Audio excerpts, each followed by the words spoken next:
ఇంకా ఈయన మనిషి, ఈ పెద్ద మనిషి మా తండ్రి ఏజ్ ఉంటాడని ఆయన ఇన్ని రోజులు ఏమనలే నేను.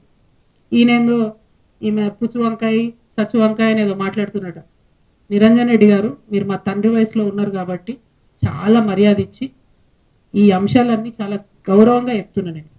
మీరు అక్కడ లోకల్ ఎంఆర్ఓ ఆఫీస్ కాలబెడితే కూడా చూసుకుంటూ ఉండిపోయారట. మరి అది ఒకవేళ నిజంగా కేసీఆర్ గారికి తెలిసి ఊరుకుంటే మాత్రం 100% అది తప్పు అవుతుంది, అది కరెక్ట్ కాదు. ప్రజలు మంచి తీర్పు ఇచ్చారు. ఇంకా ఇంకా బీభత్సమైన మెజార్టీతో కొట్టేది ఉండే మిమ్మల్ని. ఇంకొకసారి నా మీద ఎటువంటి తట్టు మాట్లాడితే తండ్రి వయసు అని కూడా చూడము, పిచ్చి పిచ్చిగా మాట్లాడితే పుచ్చలేసిపోతా చెప్తున్నాను. సిన్సియర్గా సీరియస్గా ప్రజల సమస్యల మీద మాట్లాడుకుంటూ తిరుగుతుంటే ఎందుకంత భయం అవుతుంది మీకు? మీరు అంత తెలివితేటలు ఉన్నోళ్ళు అయితే, అంత గొప్పోళ్ళు అయితే, కేసీఆర్ గారు మీకు వ్యవసాయ శాఖ మంత్రి ఇస్తే ఎంత పని చేయాలి కాన్స్టిట్యున్సీకి? ఇట్లా పీడించుకొని తింటారా? ప్రజల రక్తం తాగుతారా మీరు? దేవుడు మాన్యాలు తింటారా ఎవరన్నా? దేవుడి గుడిని కబ్జా పెట్టుకుంటారా ఎవరైనా భూములు?